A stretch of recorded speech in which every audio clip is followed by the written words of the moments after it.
Welcome to the Urban Artisans studio. My name's Emily and I'm a teaching artist here at Art Mix. I'm going to show you around the studio and then make a couple projects with you, okay? Thanks for joining me. So here's our slab roller, and this is a machine that we use to make slabs, and I'll show you more about that in a minute. Over here is our clay extruder, and this is a machine that we use to make coils. This is our wedging table. This is the area where we take clay scraps and wedge it into usable clay again. Right here are our plaster molds, and we use this area to make different products. This is a platter that someone made out of red clay.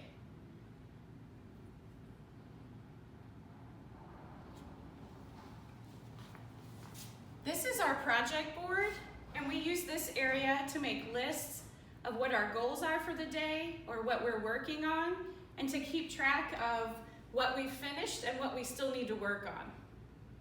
Today we're going to work on hand building. This area right here has all of our unfinished work on it. So we have work that still needs to be glazed.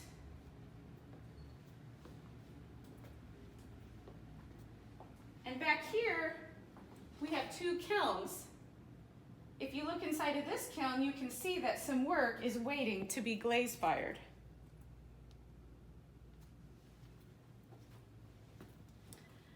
Right here is our tool cart. We have a lot of different tools in here: stamps, cutting tools, different texture tools. This is a big, important area of our studio. Over here is some work that's fresh out of the kiln and is waiting to be prized.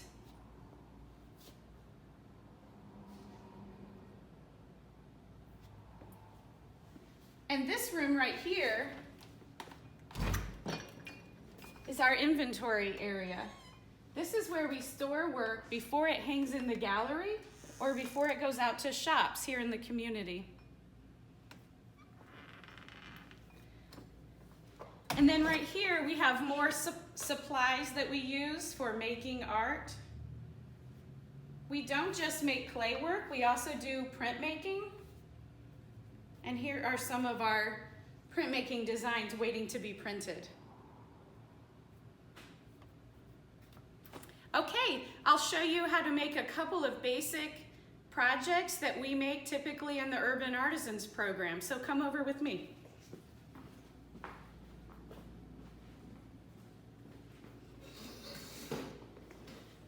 Okay, so the most basic thing that we do is we use clay to roll into balls of clay to make different things out of. So here's a piece of clay. I'm going to roll it into a ball by taking my two hands like this, or I could go like this on my clay board, but I like to use my two hands like this. Okay, so that's a ball of clay, and this can be turned into so many different things.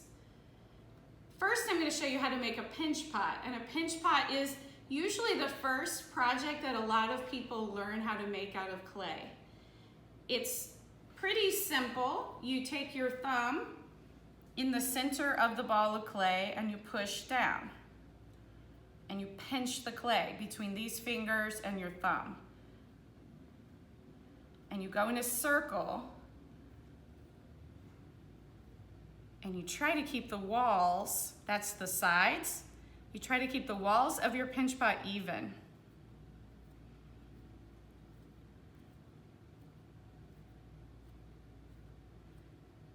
And when I say even, I mean the same thickness all the way around, from the top to the bottom and all the way around.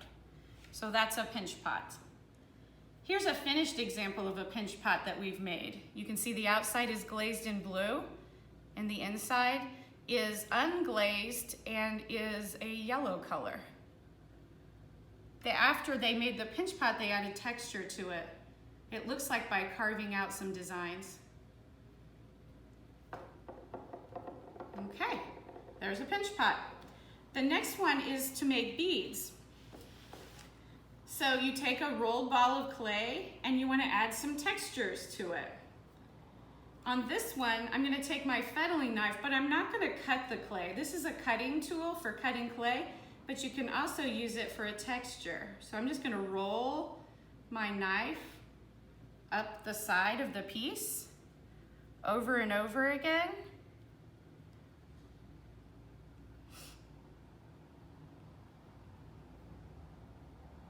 So I'm repeating this design until I have what could be a bead. Now to make it a bead, after it dries for a little bit, I would stick my clay knife through the piece of clay.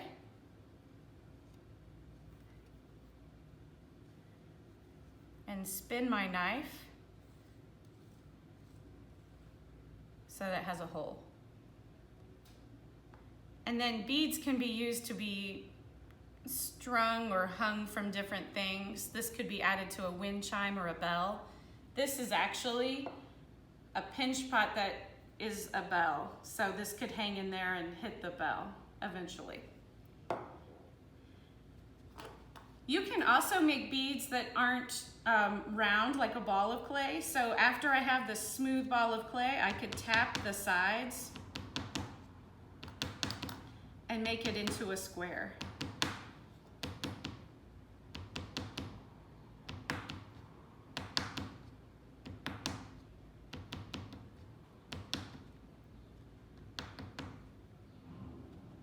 So that could be a bead too. I'm gonna grab one of my texture tools.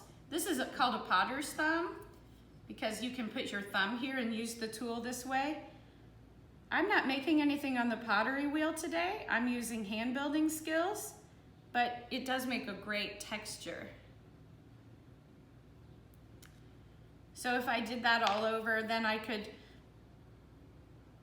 again, let it dry a little bit and then push my knife through, spin it a few times so that the hole is nice and smooth, and then I would have a bead. Here are a couple finished examples of beads that have already been underglazed and fired. They have a nice sound.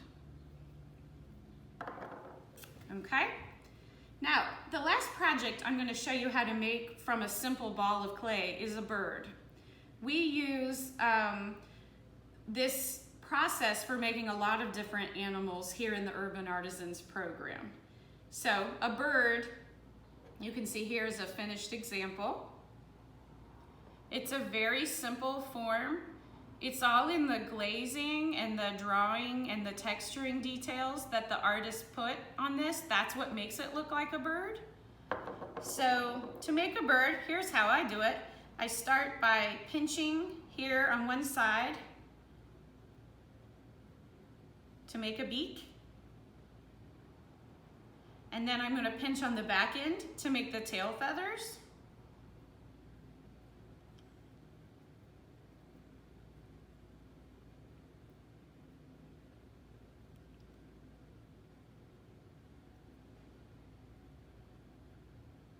Doesn't quite look like a bird yet, but it's getting there. The next thing I want to do is I'm going to mark out where his beak is by taking my little potter's thumb tool. So there's his beak. Then I'll probably want to make his eye. Didn't really like that tool for that. I'll use this wooden tool. Wooden tools are softer than metal. I like the line or the mark that they make better. Okay, so now he has eyes. I'm going to take my potter's thumb like this and mark out where the wing's going to go. Like that. And then you have to do the same thing on the other side. Okay, and then I'm gonna take this for the tail feathers. Okay, like that. And now I've got a little simple bird, okay? After it dries and it's fired in the kiln and we can add glaze to it, then I could glaze his beak in a different color or his wings, kind of like this artist did. His beak is glazed in gold and his body is in red. Okay, now something fun we do with these, this could just be a little sculpture like it is, or I could turn it into a bead.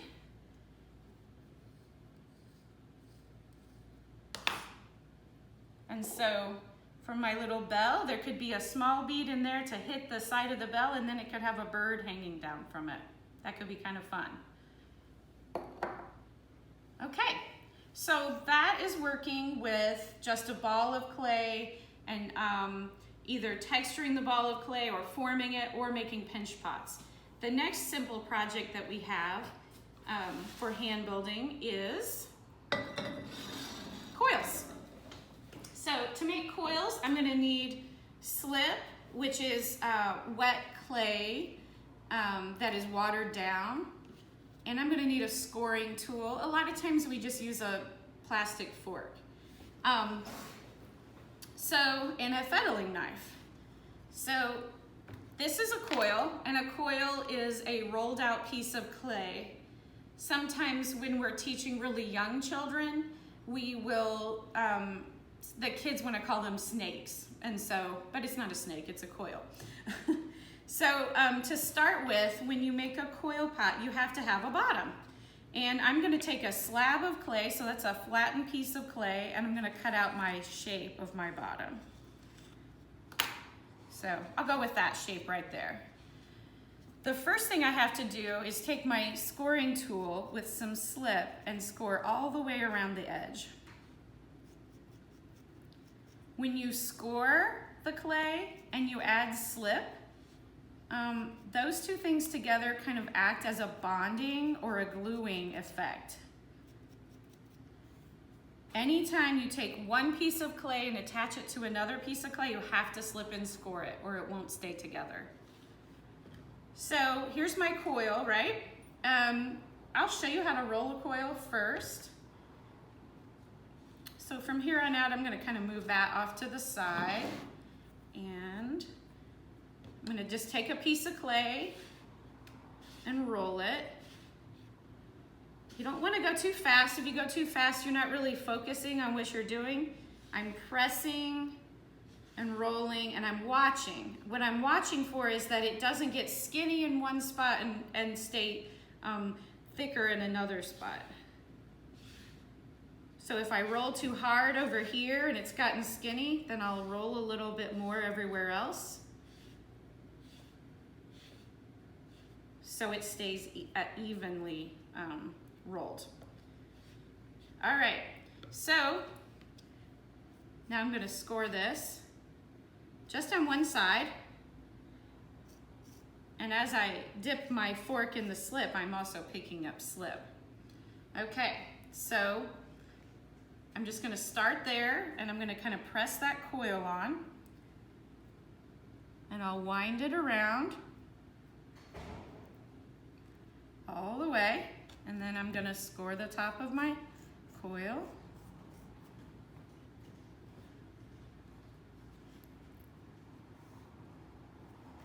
And so that's once around. So now I'll go ahead and score the top of everything. I have this first coil that I rolled for the example. I'll go ahead and score it and get some slip in there. And then a lot of people struggle with this part, but right here where my coil ended, that's where I'm gonna start again. And I kind of overlapped it with the end of the first coil. And I'm just gonna keep winding it around. I'm gonna sit them right on top of each other, and that will cause the shape to go straight up and down. So that's a good shape for a cup or a vase or a pencil holder or something like that. I'll do one more so you can see, and then I'll show you some finished examples. So you can see when I take the piece of clay, I do kind of pre-form it into like a horizontal lump. It makes it easier to get it into a coil shape. If you start with a ball of clay, it's more work for you. And if you're learning, that can be frustrating.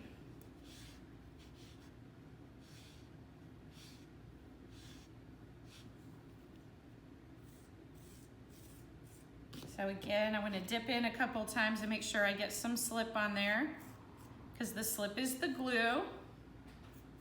All right. And so I'll start there, I'll overlap it a little bit, and I'll wind my way around.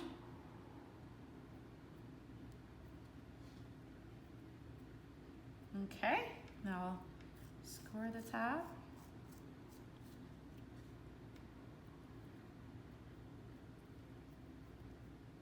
All right, now this is nowhere near done. You could go a lot higher, but that's the beginnings to a nice coil pot. What you do need to do is either smooth the outside or smooth the inside. I like the coils visible, so I'm gonna just press my fingers down.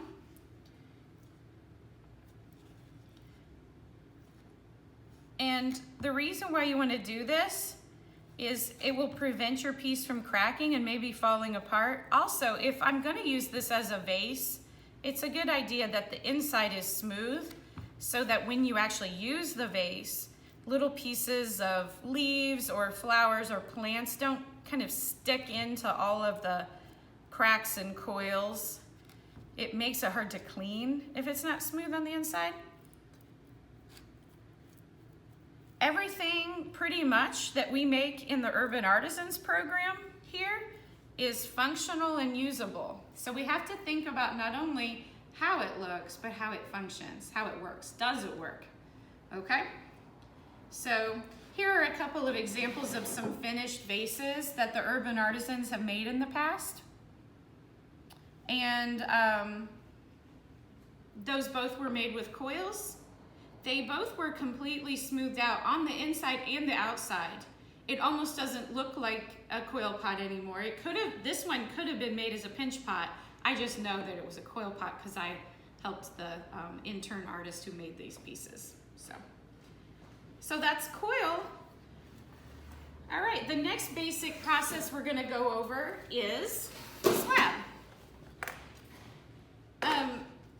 Slabs are really fun to work with. You can make a lot quickly. You can also control the thickness easier than with coils because the machine makes the thickness, the slab roller that I showed you at the beginning. So you set the slab roller to a certain thickness and it will be exactly perfect. So it simplifies some things. And let's just focus on the design and the stamping more than the construction part of it. So the first process I'm going to show you is how you can use a slab to make a simple bowl. Okay, so here's our slab of clay. We've already rolled it. Typically in the Urban Artisans program, we'll smooth our slab first. Because that helps our stamps and designs show really well. So here you can see that this is smoothed out. So we use different kinds of stamps here, and I'll show you how they work. We can use rubber stamps just from, like Michael's or whatever.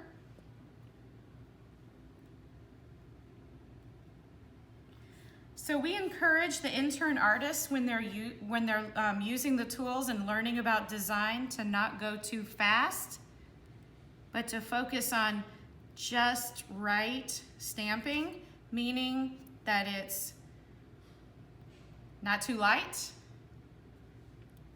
not too heavy, but just right.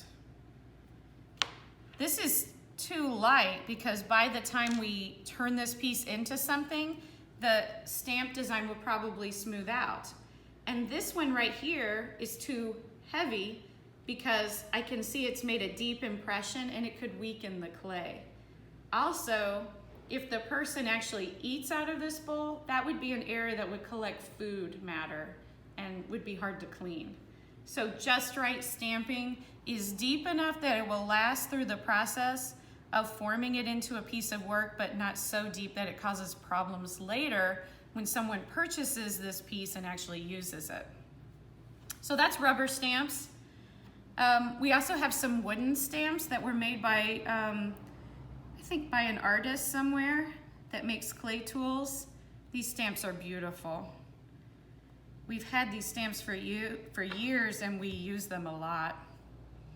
Okay. We also use these kind of stamps. These are actually leather working stamps, but they make cool designs in clay too. They press really hard because they're made out of metal, which is a really hard material.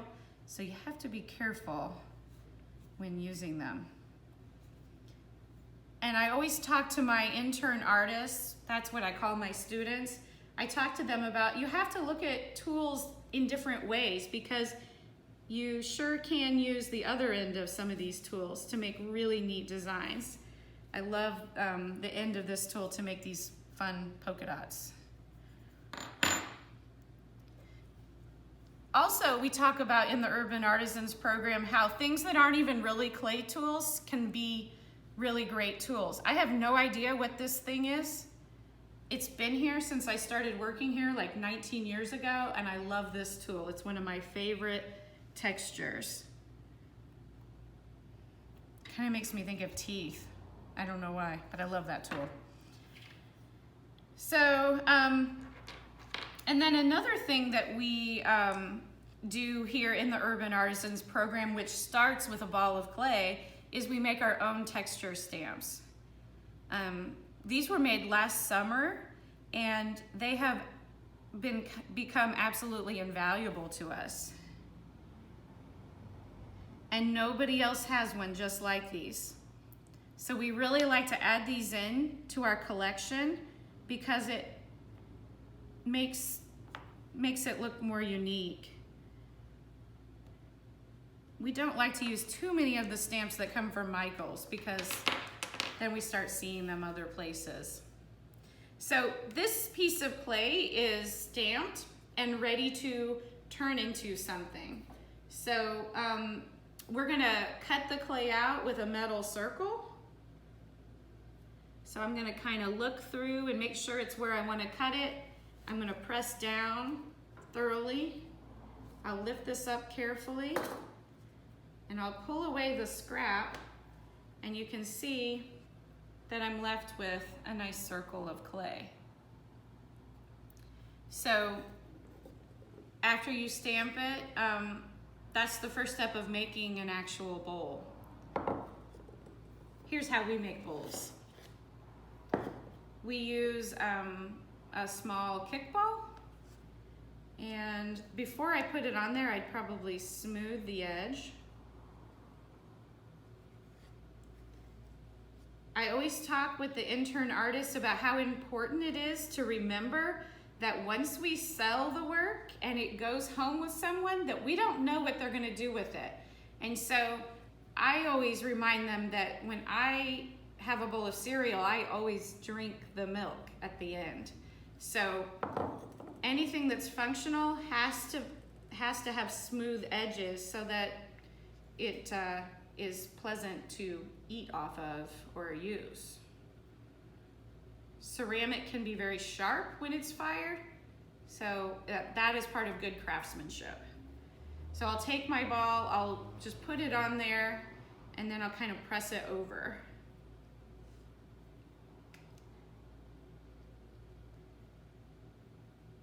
And it's not completed until it's totally formed over the contour of this ball.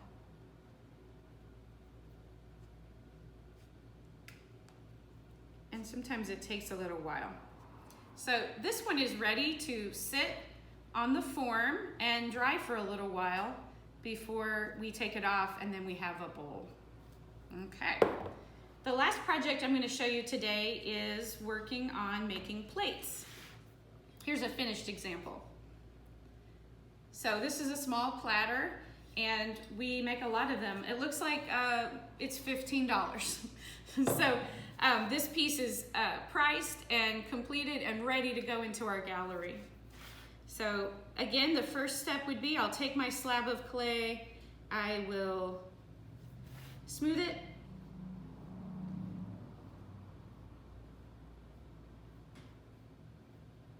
not all of the intern artists that participate in our program can do this step, and that's why we believe in the collaborative model. So we find what people can be successful at, and we start them there, and then we work at developing their skills so that they can learn different steps of the process.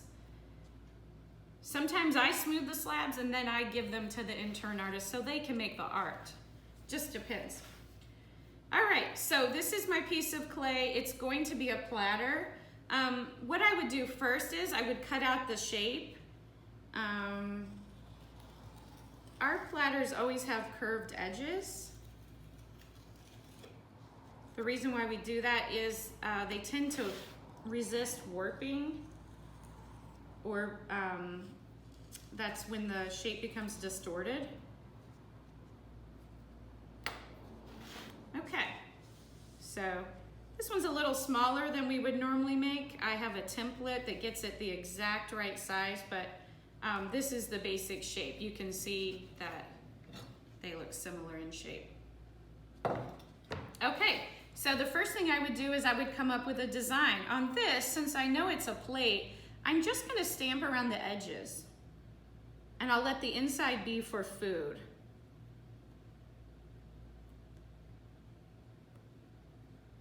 So I'll do that stamp there, and I'll do this stamp on this edge.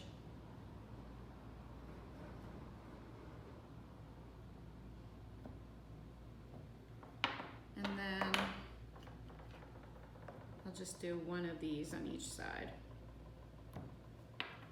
Okay, so I like that design for a plate.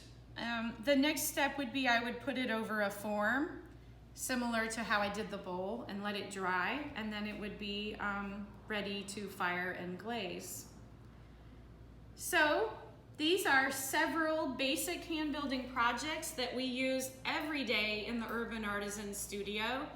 Also, our community class students use all of these same methods. These are the building blocks of working in clay, and I hope you enjoyed learning a little bit about the process that we use here. And I'd also like to say we miss you all so much. We miss our students and hope to see you back as soon as possible. Thank you so much. Bye. Hi, my name is Britt Sutton, and I'm the president and CEO of ArtMix. First, we want to thank you for joining us today for our online curriculum. ArtMix is an organization that transforms the lives of individuals with disabilities through the creation of art. Today, you participated in one of our community classes. Usually these classes are in our studios and for a small fee. We sincerely hope that you'll consider making a donation to our program after watching today's classes. Please visit artmixindiana.org for more information, and we thank you for joining us.